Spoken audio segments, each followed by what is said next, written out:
Students, कैसे हो सब। Welcome back to the channel. तो फ्रेंड्स, आज के इस वीडियो में हम बात करेंगे अबाउट नेगोशिएबल इंस्ट्रूमेंट एक्ट 1881। तो आज इस वीडियो में हम लोग कवर करेंगे नेगोशिएबल इंस्ट्रूमेंट क्या होते हैं, उसके types, characteristics and presumptions. Okay, तो चलो शुरू करते हैं। लेकिन फ्रेंड्स, आज का टॉपिक शुरू करने से पहले ना मैं आपको एक एग्जाम्पल दूंगी, ठीक है। उस एग्जाम्पल को ध्यान से सुनना, बिकॉज उस एग्जाम्पल को समझने से क्या होगा कि जो हमारा आज का मेन टॉपिक है, जब आप उस एग्जाम्पल को उससे रिलेट करेंगे तब आपको जो नेगोशिएबल इंस्ट्रूमेंट क्या होते हैं वो ईजिली एकदम अच्छे से समझ में आएगा। तो ठीक है, पहले एग्जाम्पल ध्यान से सुनिए। तो ये है पिंकी, ठीक है, ये उसके फादर है। ये पिंकी अपने फादर को बोली, पापा पापा क्या आप मुझको मूवी दिखाने के लिए लेके चलेंगे इस संडे को। उसके फादर बोले, ठीक है बेटा, ले चलूँगा। लेकिन पिंकी को थोड़ा शक था, अगर पापा संडे को मुकर गए तो। ये कहती, पापा लेकिन अगर आप मुकर गए तो इसके पापा ने ना इसको यकीन दिलाने के लिए एक पेपर लिया, मतलब एक रिटर्न डॉक्यूमेंट लिया। उस पर ये चीज़ मेंशन करी कि मैं तेरे को संडे मूवी दिखाने के लिए लेके जाऊंगा, और ये लिखने के बाद इन्होंने अपने साइन कर दिए, ठीक है, इन्होंने साइन कर दिए ताकि ये उसके लिए प्रूफ हो जाए पिंकी के लिए कि हाँ सच में मेरे फादर मेरे को संडे मूवी दिखाने लेके जाएंगे। इतना समझ में आया। अब इन्होंने क्या करा, उस पेपर को पिंकी को ट्रांसफ़र कर दिया, पिंकी को दे दिया, ठीक है। लेकिन हुआ क्या, वो जो पेपर था वो पिंकी से कहीं मिसप्लेस हो गया। ये कह रही कहाँ गया यार, और हुआ पता क्या है, वो पेपर कहाँ गया, पिंकी के भाई चिंकू के हाथ लग गया जी। वो पेपर पिंकी के हाथ, जो भाई चिंकू था उसके हाथ लग गया। अब यहाँ पर दो सिनेरियो बनते हैं, ध्यान से सुनना। सबसे पहला तो इसके फादर ने इसको दिया था, पेपर ट्रांसफ़र करा था, अगर तो इन्होंने ये बात लिखी थी कि मैं पिंकी को मूवी दिखाने लेके जाऊंगा, मतलब पिंकी का नेम मेंशन था, तो इस सिनेरियो में भले ही वो पेपर इसके भाई चिंकू के हाथ लगा, लेकिन चिंकू उसका बेनिफिट नहीं ले सकता। ये हुआ बाय ऑर्डर, जिसमें उस डॉक्यूमेंट ड्रॉ करने वाले ने पर्सन का नेम मेंशन कर रखा था। क्लियर हुआ। सेकंड सिनेरियो, इन्होंने जो इसको ट्रांसफ़र करा था डॉक्यूमेंट, उसमें नेम मेंशन नहीं करा, बस ऐसे लिखा है मैं तेरे को मूवी दिखाने लेके जाऊंगा, नेम मेंशन नहीं है, इसे बोलेंगे बेयरर। और इस केस में अगर पेपर इसके हाथ लगता है तो ये इसका बेनिफिट ले सकता है। ऑर्डर वाले केस में जिसका नेम मेंशन है बस उसी को उसका बेनिफिट मिलेगा, चाहे वो पेपर किसी और के हाथ लग जाए। अगर हाथ लगा है किसी और के तो उसके लिए वो वेस्ट है। क्लियर। लेकिन बेयरर में जिसमें नेम मेंशन नहीं है, उस टाइम पर जिसके हाथ में वो पेपर आया है, जो उसका होल्डर है, उसको बेनिफिट मिलेगा। ये समझ में आ गया। अब एक और पॉइंट सुनो, अगर इसको लगा कि यार ये मेरा भाई ही है, चल मेरे फादर ने जो मेरे को ट्रांसफ़र किया था ना पेपर, मैं वो तेरे नाम पे कर देती हूँ। पेपर है, उसके पीछे इसके बैक में इसने साइन करके इसके नाम पर अगर वो ट्रांसफ़र कर दिया, उसको क्या बोलेंगे, एंड्रोस। एग्जाम्पल समझ में आ गई। अब जो पॉइंट्स मैं थोड़ा हाईलाइट करके बोल रही थी, एंड्रोस, रिटन डॉक्यूमेंट, साइन, इन बातों को ही अब हमने समझना है नेगोशिएबल इंस्ट्रूमेंट में कि ये क्या होते हैं। आई होप आपको एग्जाम्पल समझ में आ गई होंगी। अब हम अपने मेन टॉपिक की ओर चलते हैं। एग्जाम्पल से रिलेट करके समझना इजली समझ में आएगा। आप थोड़े से इसके बेसिक इन्फॉर्मेशन देखते हैं, फिर समझते हैं कि नेगोशिएबल इंस्ट्रूमेंट क्या होता है। तो सबसे पहले तो ये एक्ट इनेक्ट कब हुआ था। एक्ट इनेक्ट हुआ था 9 दिसंबर 1881 में, ठीक है। लेकिन केम इनटू फोर्स मतलब ये इम्प्लीमेंट कब हुआ था, तो ये एक्ट इम्प्लीमेंट हुआ था 1 मार्च 1882 में, ठीक है। और ये एक्सटेंडेड टू होल इंडिया, मतलब पूरी इंडिया में ये एक्ट लागू है, including Jammu and Kashmir. Clear. अब बात करते हैं कि ये हमारा नेगोशिएबल इंस्ट्रूमेंट आखिर भाई है क्या। तो नेगोशिएबल का मतलब हुआ ट्रांसफर। क्या होता है? ट्रांसफर। हमने एग्जाम्पल में क्या देखा था? फादर पिंकी को रिटर्न डॉक्यूमेंट देते हैं, है ना। तो इंस्ट्रूमेंट का मतलब क्या हुआ? कोई रिटर्न डॉक्यूमेंट। उन्होंने वो रिटर्न डॉक्यूमेंट क्या करा था? पिंकी को ट्रांसफर करा था। तो नेगोशिएबल का मतलब क्या है? ट्रांसफर। तो नेगोशिएबल इंस्ट्रूमेंट का मतलब क्या हुआ? वो रिटन डॉक्यूमेंट जिसको हम इजीली फ्रीली क्या है किसी अनदर पर्सन को ट्रांसफर कर सकते हैं। लेकिन अब इस एक्ट के अकॉर्डिंगली वो इंस्ट्रूमेंट कौन से हैं, वो कौन से रिटन डॉक्यूमेंट्स हैं, वो कौन से इंस्ट्रूमेंट हैं जिनको हम ट्रांसफर कर सकते हैं। तो इस एक्ट के अकॉर्डिंगली तीन इंस्ट्रूमेंट्स बताए गए हैं। सबसे पहले प्रॉमिसरी नोट, फिर आता है हमारा बिल ऑफ एक्सचेंज और आता है चेक। इन तीनों के बारे में डिटेल में अपकमिंग वीडियो में समझेंगे। अभी के लिए ओवरव्यू देख लो। प्रॉमिसरी नोट क्या होता है? फॉर एग्जाम्पल मैंने ना एक सेलर से गुड्स खरीदे। मैंने क्या खरीदे? गुड्स खरीदे। मान लो 20,000 रुपये के गुड्स खरीदे। ठीक, मैंने उससे गुड्स तो ले लिए, लेकिन भाई हाथ में कैश ही नहीं है यार। तो मैंने क्या करा? मैंने बोला भाई मेरे पास कैश तो है नहीं इस वक्त। तो अब मैंने कहा कि मैं आपको बाद में दे दूंगी पैसे। अब ऐसे कैसे वो मेरी बात पे यकीन कर ले? ऐसे तो कोई भी आएगा, सामान उठा के ले जाएगा, कह देगा बाद में आएंगे जी। कोई प्रूफ होना चाहिए ना। तो मैंने क्या करा? उसको एक प्रॉमिसरी नोट ड्रॉ करके दिया, जिसमें मैंने ये लिखा कि मैं आपको, मान लो मैंने उसको बोला कि मैं तुमको 2 मंथ बाद पैसे दे दूंगी, जिसमें मैंने फिर उस नोट में ये मेंशन करा कि मैं आपको 2 मंथ बाद 20,000 रुपये दे दूंगी। याद करो एग्जाम्पल में फादर ने प्रॉपर साइन करके दिए थे, तो मैं भी यहाँ पे अपने साइन करूँगी। हम साइन क्यों करते हैं? वो एक तरह से प्रूफ बन जाता है, एक पक्का एविडेंस। ठीक है। फिर मैंने आपको क्या समझाया था? एक और बात, फादर ने अगर उसका नेम नहीं लिखा था तो वो क्या था? बेयरर था। अगर मैं उसको नेम नहीं उसका मेंशन करती हूँ वो बेयरर बन जाएगा। अगर मैं उस प्रॉमिसरी नोट में उसका नेम मेंशन करती हूँ तो वो बाय ऑर्डर बन जाएगा।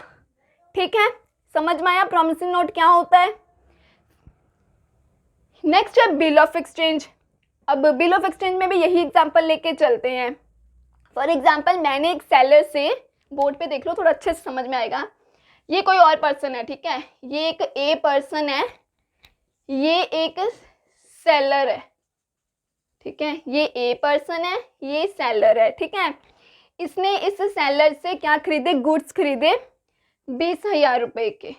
ठीक है, बेचारे का मेरे वाला ही हाल, ये भी कह रहा है यार कैश तो है नहीं, अभी नहीं दे सकता पैसा।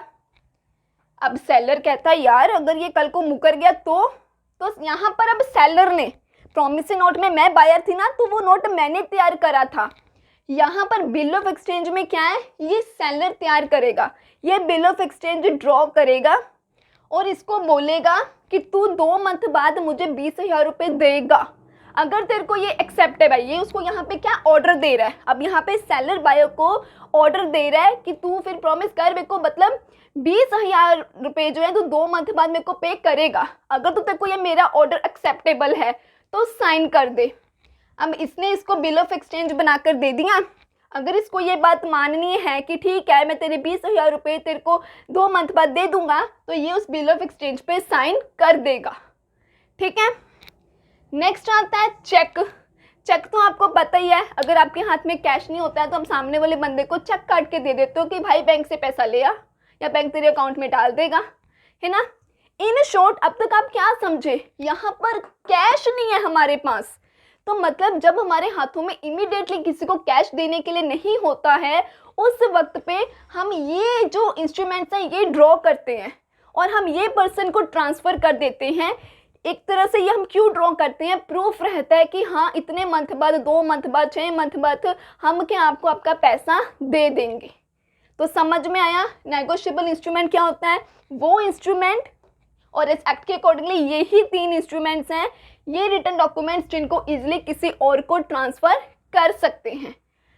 अब क्वेश्चन ये उठता है इसने, जैसे मान लो ये प्रॉमिसरी नोट की बात करते हैं, ये एक सेलर था, ठीक है, ये एक बायर है ए, ठीक है, इसने इसको ट्रांसफर कर दिया, है ना।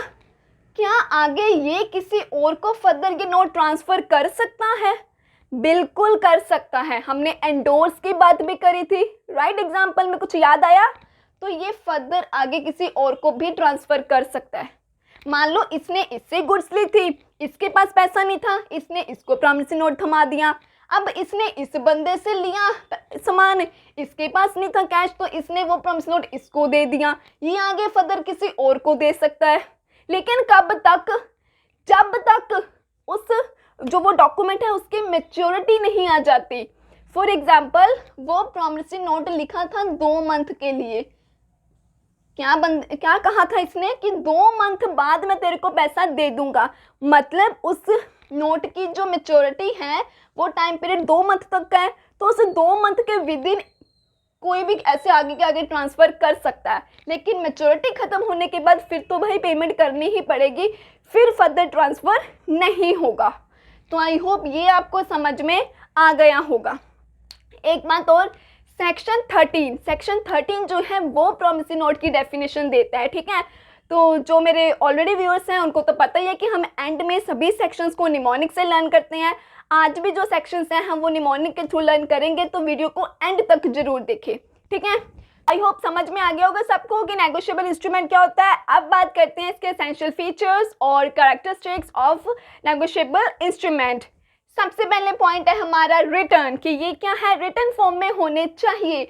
मैंने एक सेलर से गुड्स खरीदे, मेरे हाथ में कैश नहीं है, मैंने उसको बोला ठीक है मैं तेरे को 2 मंथ बाद पैसा दे दूंगी, ये नहीं चलेगा, ऑरली नहीं चलेगा, ये मुझको उसको प्रूफ रिटर्न में ही देना पड़ेगा।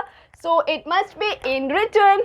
और वो क्या है, बाय बेयरर भी हो सकता है, बाय ऑर्डर भी हो सकता है, ठीक है। बाय बेयरर मैं वहाँ पे नाम नहीं मेंशन कर रही, बाय ऑर्डर मैं स्पेसिफाई नाम मेंशन कर रही हूँ। अगर मैं नाम नहीं मेंशन कर रही, वो किसी और के हाथ में आया पर्चा तो वो ले गया फ़ायदा, और अगर मैंने नाम मेंशन करा है तो जिसका नाम मेंशन है बस वही उसका बेनिफिट ले सकता है।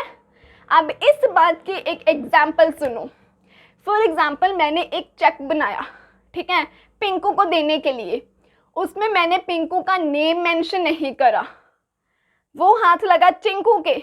चिंकू जाके बैंक से पैसा निकलवा के आ सकता है, क्योंकि जो होल्डर है उसको फ़ायदा मिलेगा।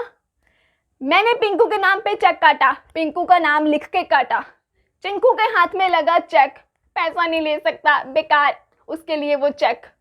लेकिन पिंकू पैसा निकलवा सकता है, क्यों? क्योंकि उसका तो भाई नाम मेंशन है ना। तो रिटर्न समझ में आ गया। नेक्स्ट है सिग्नेचर। आपके स्कूल में आपको मिला एक सर्टिफिकेट कि भाई आप डांस कंपटीशन में फर्स्ट आए हो, लेकिन ओहो क्या हो गया, प्रिंसिपल के सिग्नेचर ही नहीं है सर्टिफिकेट पे। अब आपका दोस्त बोला है झूठा, ऐसे बाजार से खरीदा है, कमाल है यार, तुम्हारे प्रिंसिपल के सिग्नेचर ही नहीं है। कितनी वैल्यू है उस सिग्नेचर की, नोट करना, तभी तो आपके सर्टिफिकेट्स में प्रिंसिपल की, जो चेयरमैन है, जो प्रेसिडेंट हैं, इनके सिग्नेचर होते हैं।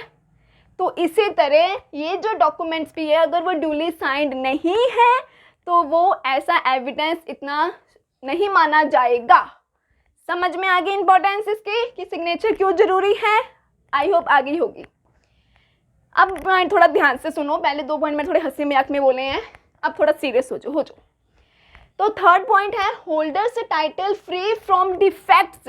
इसका मतलब क्या है, इस एग्जाम्पल से समझो। कहते हैं होल्डर से टाइटल फ्री फ्रॉम डिफेक्ट्स। ये है पिंकू, इतना शातिर बंदा है, ये है बेचारा भोला भाला राज। इसने क्या करा, राज से प्रॉमिसरी नोट ड्रॉ करवा लिया। कैसे ड्रॉ करवाया, मैंने इसको शातिर क्यों बोला, ड्रा धमका कर, बाय कॉर्जन, ड्रा धमका कर इसने क्या करा, उससे प्रॉमिसरी नोट बनवाया इसने। फिर इसने क्या करा, लेटर वही इसने बाद में क्या करा, उसी प्रॉमिसरी नोट को इस कमल को एंडोर्स कर दिया, उसके नाम पे ट्रांसफ़र कर दिया। अब मतलब उसका होल्डर कौन हुआ इस केस में, कमल। क्योंकि अब वो किसके पास आ गया, किसके नाम पे ट्रांसफर हो गया, कमल के। इसके हाथ में जो उसका टाइटल था, जो उसका प्रॉमिसरी नोट का, वो तो डिफेक्टिव माना जाएगा। क्यों? क्योंकि इसने तो भी राज को डरा धमका कर वो प्रॉमिसरी नोट लिया है। आगे इसने जब ट्रांसफर कर दिया कमल को, होल्डर कौन बन गया, कमल। हम पॉइंट में क्या कह रहे हैं कि होल्डर का टाइटल फ्री फ्रॉम डिफेक्ट है। भाई ये फ्री फ्रॉम डिफेक्ट क्यों हुआ, इसने तो डरा धमका कर लिया है। तो सुनो, इसने डरा धमका कर लिया है ना, तो इसका टाइटल बोलोगे ना अब डिफेक्टिव है। भले अब इसके हाथों में है, इसको क्या पता, इस बेचारे को तो पता ही नहीं है कि उसने वो कैसे लिया है, डरा धमका कर लिया है या चोरी का लिया है, कैसे लिया है, इसको नहीं पता ना। तो इसलिए इसका टाइटल जो है वो डिफेक्टिव नहीं माना जाएगा। अगर इसको सच में नहीं पता कि वो चोरी का था नोट या फिर वो डरा धमका के लिया गया है, अगर इसने बोनाफाइड में एक्सेप्ट करा है, बोनाफाइड मतलब गुड फेथ में, ये यकीन करके इसने एक्सेप्ट करा है कि वो कोई चोरी चकैती का नोट नहीं है। समझ में आई बात? और दूसरी बात, एक तो इसने इस गुड फेथ में लिया है, दूसरा इसने कोई कंसिडरेशन भी दी है। कंसिडरेशन मतलब बदले में कुछ देना। अब इसने इससे कोई गुड्स वगैरह दिए होंगे तभी तो इसको वो प्रॉमिसरी नोट मिला ना। तो इसने तो बेचारे ने तो कुछ दिया, सामान, कोई चीज़ की वैल्यू, किसी चीज़ के बदले में ही वो नोट लिया है ना। तो अगर कहते हैं इसने एक तो गुड फेथ में लिया, दूसरा किसी चीज़ दी है, कोई कंसिडरेशन के बदले में प्रॉमिसरी नोट दिया है, तो इसका टाइटल डिफेक्टिव नहीं माना जाएगा। दैट्स वाई यहाँ पे क्या लिखा गया है, holders title free from defective. No doubt इसका टाइटल डिफेक्टिव ही रहेगा, लेकिन इसका क्या हो गया, डिफेक्टिव नहीं रहा।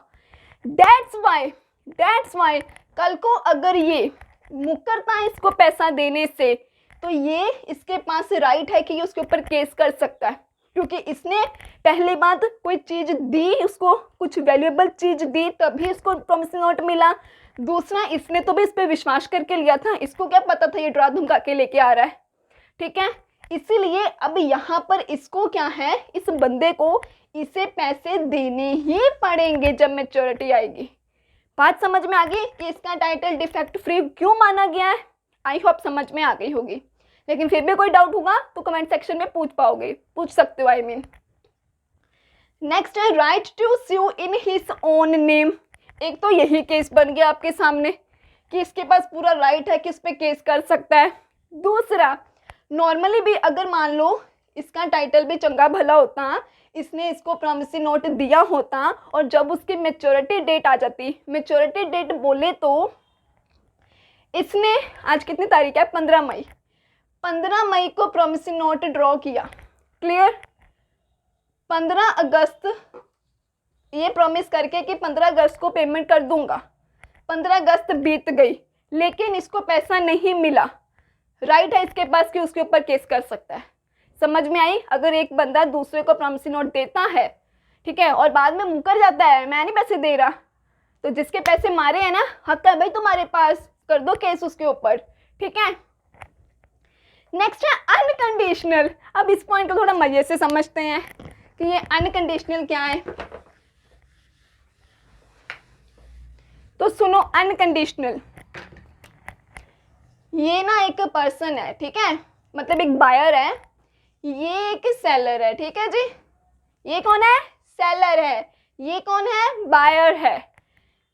इसने इसको प्रॉमिसरी नोट दे दिया 2 मंथ के लिए कि 2 मंथ बाद मैं पैसा दे दूंगा, लेकिन साथ में इसने पता क्या बोला, एक शर्त है मेरी कि तेरा जो बेटा है ना, अगर वो मेरी मम्मी के पास ट्यूशन रखे तो पैसा दूंगा। भाई हद है ये कैसी दादागिरी है भाई। तो ये चीज गलत है।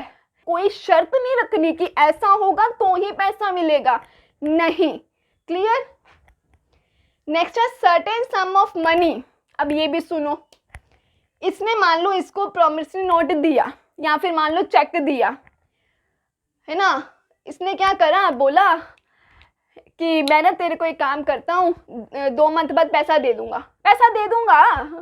कितना दूंगा वो नहीं बोल रहा, दे दूंगा पैसा। 2 मंथ बाद आया, 11 रुपये लेके आया, ये ले।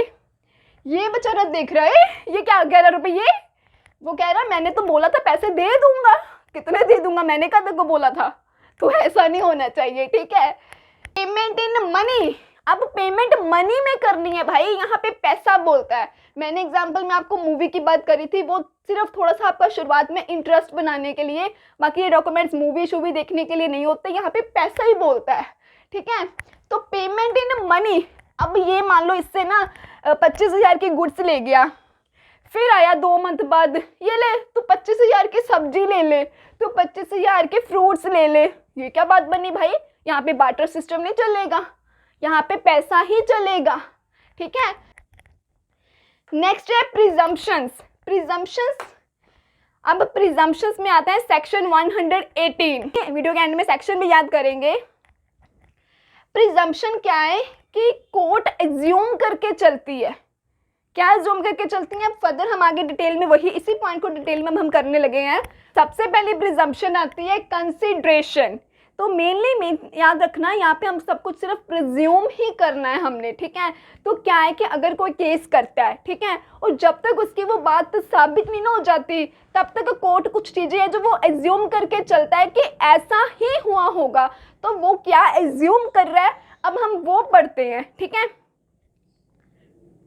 कंसिडरेशन, कंसिडरेशन का मतलब क्या होता है, समथिंग इन रिटर्न, है ना। अब तक हमने ये समझा है आपने कि अगर मान लो इसने इसको प्रॉमिसरी नोट दिया है, ठीक है, अगर मान लो दिया है प्रॉमिसरी नोट, तो पक्का है यार कि इसने उसको बदले में कुछ तो दिया होगा ना, तभी इसने उसको प्रॉमिसरी नोट दिया है, ठीक है। अब ये पता क्या दावा कर रहा है कि जी नहीं, कोई कंसिडरेशन हुई ही नहीं थी, इसने मेरे को कुछ दिया ही नहीं था। तो साबित करके दिखाओ, कोई पूछने वाला हो तो क्या वो तूने इसको फ्री में दिया है प्रॉमिसरी नोट, ऐसे दे दिया है ना, कोर्ट ये बात पूछेगी। वो कह रहा है हमको पता है देखो कि जब तक हमें कोई चीज़ हमसे देता है, हम किसी से गुड्स लेते हैं या कुछ लेते हैं, तभी बदले में हम उसके पास, अभी हमारे पास कैश नहीं है तो तभी हम उसको प्रॉमिसरी नोट दे रहे हैं ना, तभी चेक दे रहे हैं ना, है ना। लेकिन ये दावा कर रहा है कि नहीं जी, मेरे को बदले में कुछ मिला नहीं है। तो कोर्ट पूछती है कि फिर तूने उसको क्या फ्री में प्रॉमिसरी नोट दिया है, इस बात को साबित कर इस बात को कि इसने तेरे को कोई कंसीडरेशन नहीं दी है। और जब तक ये इस बात को साबित नहीं कर पाता, तब तक कोर्ट क्या ज़ूम करेगी, ये ज़ूम करेगी कि अगर इसने उसको प्रॉमिसरी नोट दिया है, मतलब कोई भी नेगोशिएबल इंस्ट्रूमेंट दिया है, तो इसका मतलब है कि कंसीडरेशन हुई ही होगी। समझ में आया कोर्ट यहाँ पे क्या ज़ूम कर रही है। सेकंड पॉइंट आता है यहाँ पे डेट। अब मान लो इसने आज 15 मई है ना, तो इसने लिखा चेक के ऊपर, नहीं आज 15 मई है ना, हाँ, इसने 15 मई आज के दिन ना प्रॉमिसरी नोट ड्रॉ करा। डेट वाला पॉइंट ध्यान से सुनो, इसने 15 मई के दिन प्रॉमिसरी नोट ड्रॉ करा, बनाया, लेकिन इसने प्रॉमिसरी नोट के ऊपर डेट कौन सी मेंशन कर दी, 15 अगस्त, चलो 15 सितंबर ले लो, इसने 15 सितंबर मेंशन करी है। कोर्ट क्या मान के चलेगा कि 15 सितंबर अगर डेट मेंशन करी है तो इसका मतलब है कि 15 सितंबर को ही प्रॉमिसरी नोट बना होगा ना। अब ये जब तक इस बात को साबित नहीं कर देता कि 15 मई को बना था नोट, तो कोर्ट कहेगी साबित कर, साबित नहीं करता तो जो डेट मेंशन है हम तो वही एज्यूम करके चलेंगे कि प्रॉमिसरी नोट 15 सितंबर को ही बना होगा। क्लियर हुआ। पॉइंट क्या है, टाइम ऑफ एक्सेप्टेंस, इसको भी ध्यान से समझना। ये कौन है, बायर है ना, ये कौन है भाई, मेरे पीछे बोलो, आपको भी लर्न रहेगा साथ साथ में। ये कौन है, सेलर है, ठीक है जी। तो इसने इसको कोई ना कोई गुड दिया होगा, इसने बदले में उसको मान लो प्रॉमिसरी नोट ड्रॉ करके दिया। इसने कब ड्रॉ करके दिया, 15 मई को, ठीक है। ये कौन सा दिन हुआ जिस दिन उसने क्या करा, ड्रॉ करा प्रॉमिसरी नोट। मैच्योरिटी टाइम क्या उसका, मान लो 15 सितंबर, ये क्या उसका टाइम है, मैच्योरिटी का, ठीक। अब कोर्ट क्या यहाँ पे जूम करके चलेगी कि जिस दिन वो ड्रॉ हुआ है इंस्ट्रूमेंट और जो उसके मैच्योरिटी टाइम पीरियड है उसके विद इन जो रीजनेबल टाइम है उस दिन ही क्या हुई होगी, एक्सेप्टेंस हुई होगी। तब तक कोर्ट इस बात को एज्यूम करके चलेगी जब तक इस बात के अगेंस्ट कोई प्रूफ नहीं मिल जाता। ठीक है, तो कोर्ट क्या एज्यूम कर रही है यहाँ पर कि जिस दिन ड्रॉ हुआ जो उसका मैच्योरिटी टाइम है उसके विद इन रीजनेबल टाइम में ही एक्सेप्टेंस हुई होगी। तो कोर्ट यहाँ पे ये एज्यूम करके चलती है। नेक्स्ट पॉइंट है टाइम ऑफ ट्रांसफर। इसी एग्जाम्पल से इसको भी समझो। मान लो ये 15 मई को इसने ड्रॉ करा, 15 सितंबर को मैच्योरिटी है। यू नो दैट, आपको पता है कि एक से दूसरे को, दूसरे से तीसरे को, तीसरे से चौथे को फर्दर ट्रांसफ़र कर सकते हैं हम लोग। कब तक ट्रांसफ़र कर सकते हैं? जब तक उसका मैच्योरिटी टाइम नहीं हो जाता उस इंस्ट्रूमेंट का। तो यहाँ पर कोर्ट क्या एज्यूम करके चलेगी कि जो ये ट्रांसफ़र हुए हैं जो इसी रीजनेबल टाइम पीरियड में ही हुए होंगे, मतलब इशू करने के बाद और मैच्योरिटी के पहले ही ट्रांसफ़र हुए होंगे। नेक्स्ट है ऑर्डर ऑफ एंडोर्समेंट। ये एक से दूसरे, दूसरे को तीसरे फर्दर ये ट्रांसफ़र हुए हैं, ये एंडोर्समेंट हुई हैं। अब इसका ऑर्डर लिखा रहता है तो कोर्ट क्या मान के चलेगी कि 1 2 3 4 जैसे जैसे ऑर्डर मेंशन है इस पेपर में तो इसका मतलब ऐसे ऐसे इसी ऑर्डर में ही एंडोर्समेंट हुई होगी। ठीक है, नेक्स्ट पॉइंट क्या है हमारा? स्टैंप। स्टैंप में क्या है? मान लो जो आपका नेगोशिएबल इंस्ट्रूमेंट है अगर वो खो गया, अगर वो कहीं लॉस्ट हो गया, तो यहाँ पे कोर्ट क्या एज्यूम करके चल रही है कि उस पर स्टैंप लगी ही होगी। ठीक है, जब तक कोई इसको गलत ना प्रूव कर दे कोर्ट तो तब तक यही मानेगी कि स्टैंप तो लगी ही होगी। ठीक है, नेक्स्ट है होल्डर इन ड्यू कोर्स। ये चीज़ हमने क्या पढ़ी थी जब हम holders title free from defect पढ़ रहे थे। उसमें मैंने क्या बोला था? एक ये पर्सन है जिसने एक राज को, पिंकू है जिसने राज को डरा धमकाकर प्रॉमिसरी नोट लिया, कमल को ट्रांसफ़र कर दिया, है ना। अब कोर्ट क्या मान के चलेगी, क्या जूम करके चलेगी कि ये जो कमल है, ये जो होल्डर है, इसने वो प्रॉमिसरी नोट एक्सेप्ट जो किया है वो गुड फेथ में ही करा है कि इसकी से चोरी कहते की और डराने धमकाने की हरकतों के बारे में इसको नहीं ही पता होगा। क्या कोर्ट जूम कर रही है कि ये जो है इसने गुड फेथ में ही एक्सेप्ट करा होगा। दूसरा, इसने कोई ना कोई कंसिडरेशन जरूर दे ही होगी, फ्री में नहीं लिया होगा, बदले में इसने उसको कुछ ना कुछ जरूर दिया है। ठीक है, ये जूम करके चलेगी कोर्ट जब तक ये ना साबित हो जाए कि ये भी साथ में फ्रॉड है भाई। तो प्रूफ ऑफ प्रोटेस्ट हमारा लास्ट पॉइंट है, इसके बाद हम लोग सेक्शंस लर्न करेंगे। ठीक है, लेकिन अभी तक अगर आप लोगों ने वीडियो को लाइक नहीं करा तो कर दीजिए, चैनल को भी सब्सक्राइब कर दीजिए। ठीक है, और जो अब ये पॉइंट समझते हैं तो ये है पिंकू। अब इसके साथ पता क्या हुआ भाई, इसका जो नेगोशिएबल इंस्ट्रूमेंट है ना वो हो गया डिसऑनर्ड। डिसऑनर्ड मतलब मैच्योरिटी हो गई जी लेकिन अभी तक पेमेंट नहीं मिली। तो इसने क्या करा, इस पिंकू ने इस बंदे के ऊपर केस कर दिया। तो इसने क्या करा, पिंकू ने सबसे पहले तो कोर्ट के बाहर जो वो नोटिंग वाले होते हैं ना, इसने क्या करा, नोटिंग करवाई। इसने मतलब सारा बताया कि कब डिसऑनर्ड हुआ, कैसे डिसऑनर्ड हुआ, क्या हुआ, इसने वो सब कुछ बता दिया। ठीक है, तो वो इन्होंने क्या करा, अब जो नोटिंग ऑफिसर जो भी होते हैं उन्होंने इसको इसकी इंफॉर्मेशन के बिहाफ पर ना एक सर्टिफिकेट दे दिया बनाकर। अब उस सर्टिफिकेट को ही हम लोग प्रोटेस्ट बोलते हैं। ठीक है, तो वो जो प्रोटेस्ट है, वो जो सर्टिफिकेट है, अब पिंकू लेके गया कोर्ट में। तो अब जब तक ये जो है ये अपनी बात को साबित नहीं कर देता तब तक कोर्ट क्या है, इसने जो सर्टिफिकेट जो प्रूफ कोर्ट के सामने रखा है कोर्ट उसको ही सही एज्यूम करेगी। समझ में आ गया ये पॉइंट भी? Now it's time to learn sections with mnemonics. तो इसमें हमारे 3 ही सेक्शंस हैं। सबसे पहले आता है सेक्शन 13। देखो हम ना सेक्शंस को ऐसे लर्न करेंगे कि जिस चीज़ का वो सेक्शन है ना आपको वो भी याद रह जाए। तो सेक्शन 13 13 किसका सेक्शन है? नेगोशिएबल इंस्ट्रूमेंट का। 1, एक पर्सन है। नेगोशिएबल इंस्ट्रूमेंट हम क्यों यूज़ करते हैं? हमारे पास इमीडिएट कैश नहीं है, तो एक पर्सन है, कहता मेरे पास इमीडिएट कैश नहीं है, तो उसको किसी ने सलाह दी इस एक्ट में ना 3 इंस्ट्रूमेंट्स हैं, उनका यूज़ करें। प्रॉमिसरी नोट ड्रॉ कर सकते हैं, बिल ऑफ एक्सचेंज एक्सेप्ट कर सकते हैं, चेक ड्रॉ कर सकते हैं। ठीक है, एक पर्सन था, इमीडिएट कैश नहीं था, तो बताया गया कि इस एक्ट में 3 इंस्ट्रूमेंट्स हैं, उनका यूज़ किया जाए। इस एक्ट का सेक्शन 13 लर्न हो गया। नेक्स्ट आते हैं, हमने क्या पढ़ी थी, प्रिजम्पशंस, राइट।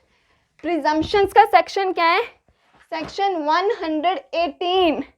सबसे पहले तो 8 को हाथ समझ लेना, ठीक है।